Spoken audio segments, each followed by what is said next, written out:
One of the first things you would have to write up in your journey towards completion of your master's degree would be an introduction.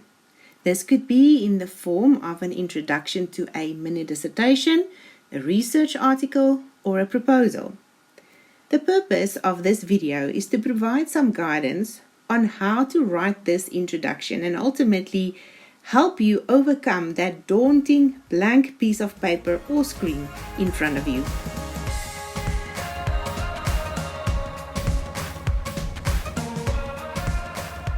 The introduction to any piece of research is extremely important, so you have to put a lot of effort and time into writing it up. Perry et al. Defined the introduction as an executive summary that gives the reader an enticing glimpse of what is to come. When you do research, you are entering the scholarly conversation about a certain topic. Through your introduction, you have to position your contribution in this conversation and ultimately find your own voice. Because most scholars read an introduction of a paper first and based on what they've read, make the decision whether they want to know more or not, your introduction has to grab your reader's attention. It has to spark an interest in your topic and sell your research. Create the desire for the reader to want to know more, because only then will they read more of your paper. Ultimately, you have to hook your reader in. Your introduction includes a lot of very important information. First of all, what you are working on, which is communicated through your purpose, your objective, or your research question. Then you have to explain why your research is important. You have to provide some context and background of what's been happening in the literature, then identify some gaps in that literature, and explain the academic and practical importance of your study. What are you contributing? Your introduction can also include a brief introduction of your method, indicating how you plan on working on your research. In order for you to write up a proper introduction to your research paper, one of the first things you have to sort out is the purpose of your paper. This is all about what you want to do and why you want to do it. It provides structure to the rest of your paper. In the US journal, the purpose of the paper is usually given up front, one of the first things in the introduction, and in other international journals, the introduction builds up to the purpose at the end thereof. Find a journal that you think you want to publish in, see the structure they follow, and adhere to that. To provide some structure to your introduction, we suggest making use of a coloring system that flows from your purpose statement. In your purpose statement, identify the key words, phrases, or themes that you have identified. Then, in the ensuing paragraphs, make sure that there's a structure following from these words, phrases, or themes. Ultimately, you need a paragraph or two on each of these key words or phrases that you have decided on to use in your purpose statement. When you make use of this color coding system, you can then see whether your introduction has a proper flow or not, and whether you have addressed all of these important words or phrases that you've introduced in your purpose statement. I will now show you an example of what I mean by this.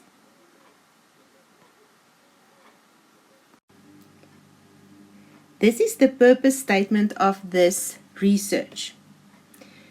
All key words or phrases or themes that have been used to formulate this purpose statement has been color-coded.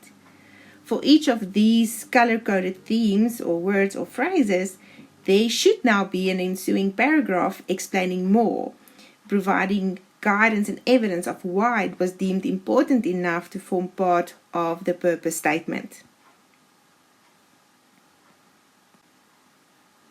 By doing it like this, it provides a lot of structure to your introduction, as it helps you to think about every word or phrase that you've used in your purpose and whether it is important and whether you have enough to say about it in terms of your envisaged research.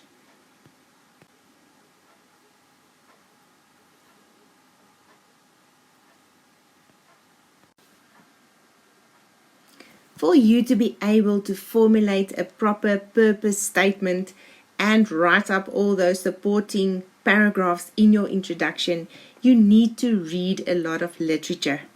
So once you have identified a topic or an area of interest, we suggest the following work method as a starting point to also get you past that first blank piece of paper. Find 3 recent papers in good journals that are doing something similar to what you are planning to do. Read their introductions.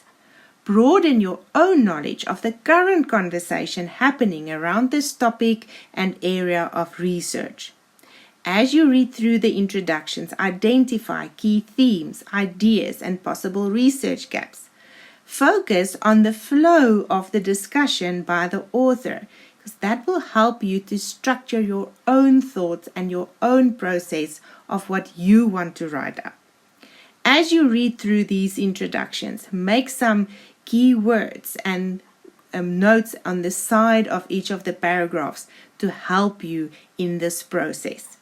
Let me show you an example.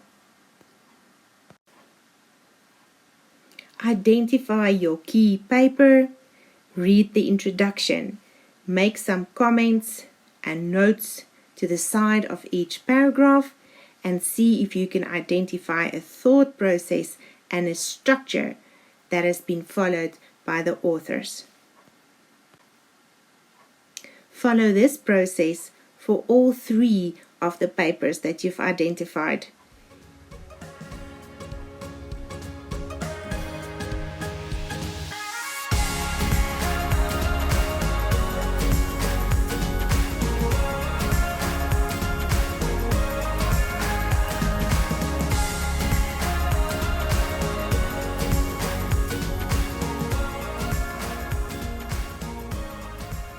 Now you can develop your own introduction.